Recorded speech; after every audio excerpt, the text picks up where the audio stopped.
नीतीश कुमार है वो है टिकाऊ इंसान, वो सिर्फ उसकी तरफ टिकेगा जो राम का है। रियलिटी यह है वो ना उसकी तरफ टिकेगा जिसने देश का नाम रोशन कर रखा है, जिसने देश की प्रतिभाशाली बना रखा है, वो उसकी तरफ टिकेगा। वो बेईमानों की, चोर की, पाखंडियों की तरफ नहीं रुकेगा। उत्तर प्रदेश वालों ने धोखा करा, दगा करा। मैं खुद उत्तर प्रदेश से हूँ, मैं खुद बता रही इस बात को।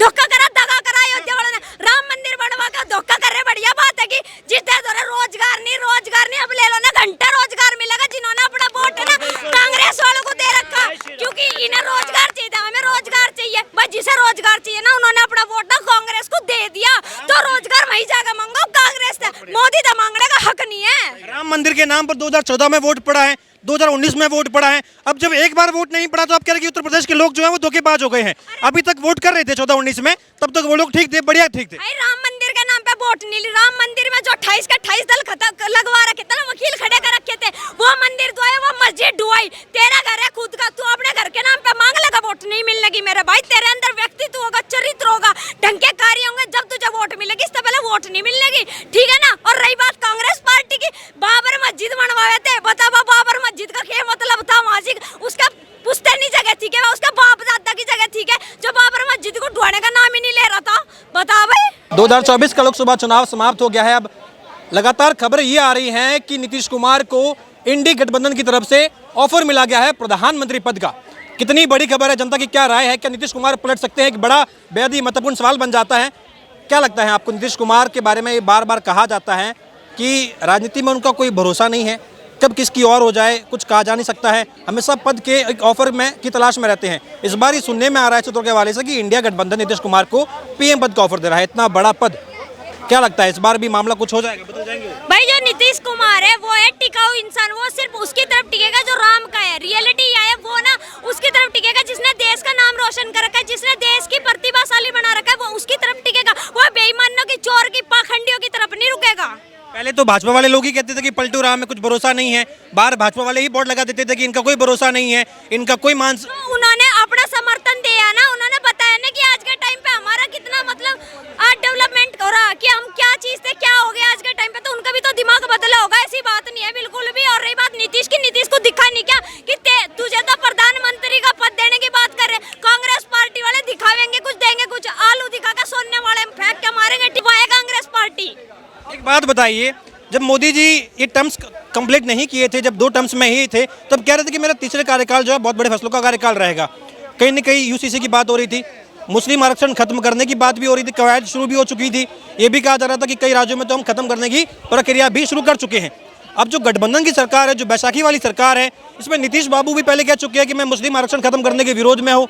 चंद्रबाबू नायडू अपने राज्य में ही दावा कर चुके हैं कि वहाँ पर मुस्लिमों का आरक्षण खत्म नहीं होगा, अपनी गारंटी भी ले चुके हैं। अब कहां से भाजपा और मोदी जी की गारंटी वाले वो वादे पूरे हो सकते हैं? भाई देखो जनता के हिसाब में, जनता जैसा चाहेगी ऐसा कार्य होगा, जनता ने जैसा चुनाव होगा उसी तरीके कार्य होंगे, ठीक है ना। इधर उधर के ये इन बड़े बड़े नेताओं के फैसले लेने से कुछ नहीं होने का। और रही बात जैसे इसने कही ना बीजेपी के मोदी ने कि हमने ये फैसले लिए, तो सेम वही होंगे। गठबंधन ने सिर्फ हाथ रोकने की कोशिश करी, वो सिर्फ जनता के हाथ है, जनता कैसे करावेगी। और रही बात यूसीसी लागू करने की, अगर सोच लिए, ठान लिए, तो वो होकर रहेगा, क्योंकि इसमें हम लोगों का तो फायदा है, इसमें नेताओं का क्या फायदा है कि नेताओं को मिलेगा क्या? अरे यार जिसका घर बार खुद नहीं है वो क्या ही करेगा, बताओ। चलो राज्य की पॉलिटिक्स है ना, चंद्रबाबू नायडू की अपने राज्य की पॉलिटिक्स है, वहां के हिसाब से मुसलमान वोट वो तो कह चुके हैं ना कि हम खत्म नहीं करेंगे मुस्लिम आरक्षण। वो तो ये भी कह रहे हैं कि मोदी राज्य में एनडीए के साथ जो हमारी सरकार बन रही है, इसमें कई ऐसे प्रावधान अभी लागू होने वाले हैं जिसमें मुस्लिमों को आरक्षण भी मिलेगा, अधिक सुविधाएं भी मिलने वाली हैं। वो तमाम प्रारूप भी सामने आ रहा है। भाई देख, मैं ये नहीं कहती तुम आरक्षण दो, रियलिटी बताओ ना। ना तो मुस्लिमों को आरक्षण मिलना चाहिए और ना धर्म जाति के आधार पर आरक्षण मिलना चाहिए। आरक्षण उन्हें मिलना चाहिए जिसके घर का जो वर्ग है वो कमजोर है, पिछड़ा वर्ग है, जिसके घर का गरीब की हालत है, उसे मिलना चाहिए आरक्षण। नूना थोपड़ी ठाई पाई मुसलमान है, इसके घर करोड़ों रुपए भर रहा, उसे भी आरक्षण दे दिया। आरक्षण की जिसे जरूरत है, जिसे मिलना चाहिए, सिर्फ उसी के आधार पर होना चाहिए आरक्षण। डिमांड है अभी भी, लोगों को लग रहा है, जनता को लग रहा है कि भाई मैंडेट भले कम आया हो, लेकिन डिमांड अभी भी वो की वही है कि भाई आरक्षण खत्म करना है, मुस्लिम आरक्षण खत्म करना है, यूसीसी लागू करना है। या अभी समझौते वाली स्थिति है कि नहीं भाई साहब कम सीटें आएगी तो चलो आप इन 5 सालों में कुछ मत करो। भाई ये बात है ना, कम सीटें कहां से? उत्तर प्रदेश में सही, उत्तर प्रदेश वालों ने धोखा करा, दगा करा। मैं खुद उत्तर प्रदेश से हूँ, मैं खुद बता रही इस बात को। धोखा करा, दगा करा। अयोध्या वालों ने राम मंदिर बनवा का धोखा कर रहे। बढ़िया बात है कि जिस रोजगार नहीं, अब ले लो ना, घंटा रोजगार मिलेगा जिन्होंने अपना वोट ना कांग्रेस वालों को दे रखा, क्योंकि इन्हें रोजगार चाहिए था, हमें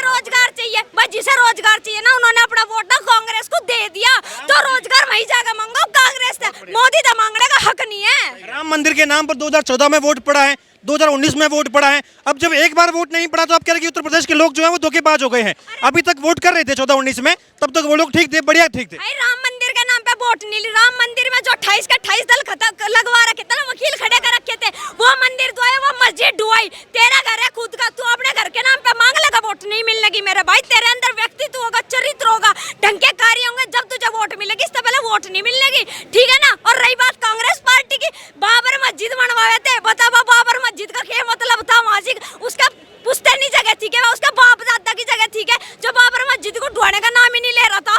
बता भाई।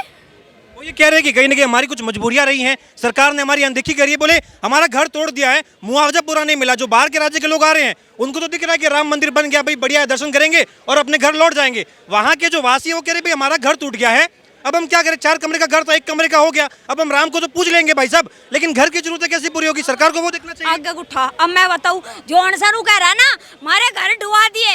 मेरा घर रहेगा उत्तर प्रदेश में, पश्चिम उत्तर प्रदेश में। मेरे घर तो बुलडोजर नहीं बजा, मेरा घर तो नहीं डुबाएगा। सरकार की हिम्मत नहीं होती किसी का भी अपना खुद का घर खत्म कर देगी। मेरे भाई वो सरकारी जगह होगी तब खत्म करा होगा। और जो जितने ये आवास योजना में घर दिए उनका कहाँ है भाई? उनका तो कोई नाम ही नहीं है।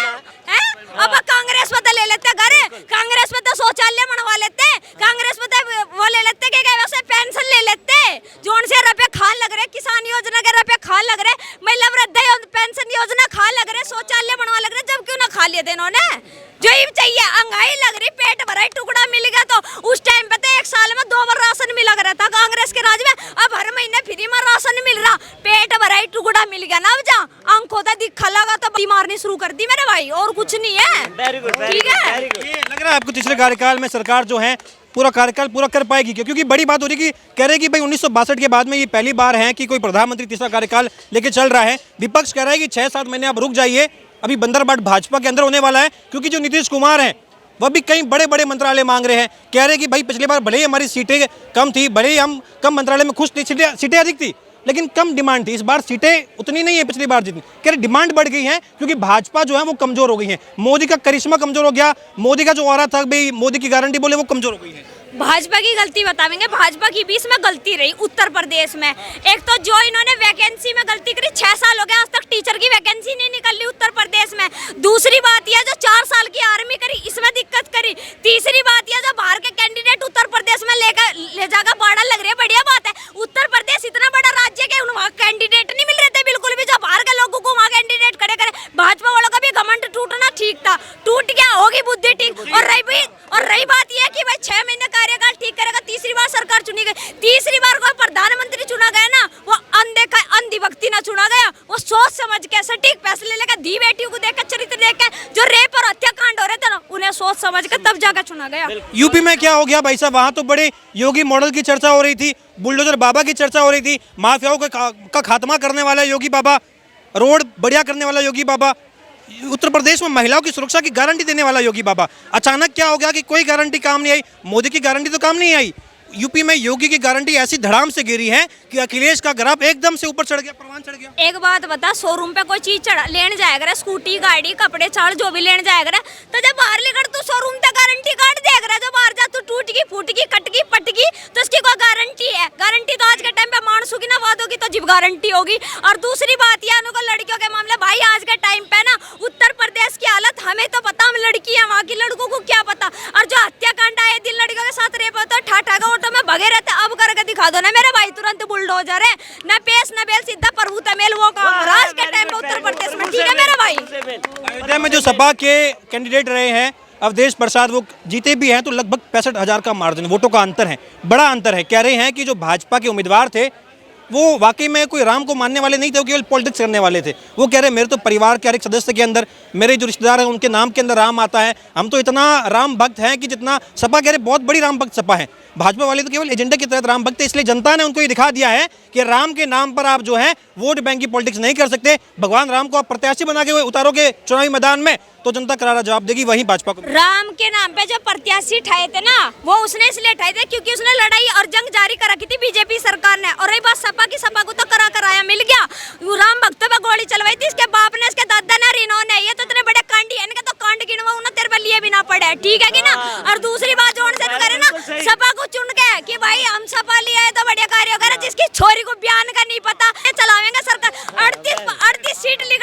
खुद को शेर बना रहे ना। वे कांग्रेस के लिए आती ना ठाण में कुत्तों की डाल लेकर बैठी, ठीक है ना, 240 को शेर केला लेकर बैठा। आई बात समझ में। जो इंडिया अलायंस है, इंडिया अलायंस में अभी कहा जा रहा है कि राहुल गांधी को विपक्ष का नेता माना जाएगा। राहुल गांधी कह रहे कांग्रेस पार्टी जो है काफी अच्छा प्रदर्शन करी है, आगे बढ़ रही है कांग्रेस पार्टी। उनके नेता भी कह रहे हैं कि कांग्रेस पार्टी अपना अस्तित्व जो खो रही थी अब वो बच गया है, और अब कह रहे लोकतंत्र को संभालने की जिम्मेदारी राहुल गांधी के कंधों पर आ गई है। नेता प्रतिपक्ष के तौर पर मोदी का सटीक जवाब देते रहेंगे वो। जिसने संविधान की इज्जत नहीं करी, संविधान 70 बार चेंज करा, लोकतंत्र इन्होंने ससुरों ने पहले नहीं समझा कि घंटा लोकतंत्र इनके लिए खतरे मारा, क्योंकि अब तो टांग नू लटकी और इनका सीधा नू लटक जागी नू हो रहा है इनका लोकतंत्र तो ठीक। और जोन सा नू कह रहा है ना हम 1 लाख रुपए देंगे, क्यों ना दिए, 1 लाख रुपए दे दो ना, 8,500 रुपए। भाई अरे पत्रकार यहाँ लगाई वे 8,500 रुपए लेने के लिए लखनऊ जा रही वहाँ, तो क्यों ना दिए अब जा 8,500 रुपए खटाखट करे, अब दे दो ना फटाफट। सरकार नहीं बनी ना सरकार अब तो नु कह रहे गठबंधन की सरकार वो तो पहले कह रहे थे कि सरकार बनेगी तब अरे जो इनका कांग्रेस राज्य है ना, कांग्रेस आगे तो ले लो ना 8,500 रुपए। अब क्यों कह रहे कि नहीं मिले रुपए, अब क्यों रोड़ा कर रहे इस बात का, ले लो जाओ। प्रधानमंत्री शपथ लेने वाले हैं, इसको लेकर के अब विपक्ष कह रहा है कि अब देखिए ये जो तानाशाह राजा है फिर से बैठ रहा है। अब कह रहे हैं अब तो लोकतंत्र को भगवान ही बचा सकते हैं। अब जो तीसरी बार मोदी जी शपथ ले रहे हैं, अब लोकतंत्र को भगवान ही बचा पाएंगे, अब लोकतंत्र खत्म होने जा रहा है देश में। लोकतंत्र पहला की तय बच गया था, इसकी दादी वही इमरजेंसी लगा कर बैठी थी, वही इंदिरा गांधी बजीब कहाँ से लगाया था लोकतंत्र। 5,000 साधु संत पे गोली चलवा कर बैठी थी, वह जो वहाँ अपने आप में हीरोइन बनाई थी फिरोज खान तब ब्याह करके, बजीब कहाँ से लगाया था लोकतंत्र, यूं बता दे। और जोन सानू कह रहा ना शपथ लेने तो लोकतंत्र खतरे में, वो लोकतंत्र खतरे में नहीं आने का, और राहुल गांधी पप्पू आ जाएगा खतरे में, क्यों आ जाएगा, कुत्ते वाला काम हो जाएगा। अब तक जब भो करा ना वो टुकड़ा नहीं मिलेगा तो शांत बैठ जाएगा, ठीक है। राहुल गांधी ये भी कह रहे हैं कि इस बार हमने जो मेहनत करी है वो मेहनत हमारी कम नहीं, जनता की ज़्यादा मेहनत थी। जनता चाह रही थी कि देश में तानाशाही ना हो, जनता महंगाई से परेशान थी, बेरोजगारी से परेशान थी। जनता ने ये दिखा दिया है मोदी को कि आप केवल धर्म की राजनीति करते हो, ईवीएम हैक करते हो, तानाशाही करते हो, वो अब चलने वाला नहीं है। मोदी और अमित शाह ये जो बड़े दो नाम थे, कह रहे इनका अब जो है काल खत्म होने वाला है, इनका युग खत्म होने वाला है। अब भाजपा का सूर्य अस्त हो गया है, अब कांग्रेस का सूर्य उदय होने वाला है। नो तू ज्यादा बड़ा पंडित है, ज्यादा बड़ा भविष्यवाणी करने वाला है कि कांग्रेस खत्म या सूर्यास्त हो जाएगा। अरे जिसमें खुद की फटी हुई नहीं संभाली गई वो दूसरे की क्या संभालेगा, दूसरे की क्या भविष्यवाणी करेगा, ठीक है। और जोन सानू कह रहा ना भाजपा का नाम उठ जाकर फुलाना, अरे जिस 70 साल में भाजपा तजे खत्म कर सके तो वह भाजपा क्या नहीं कर सकती।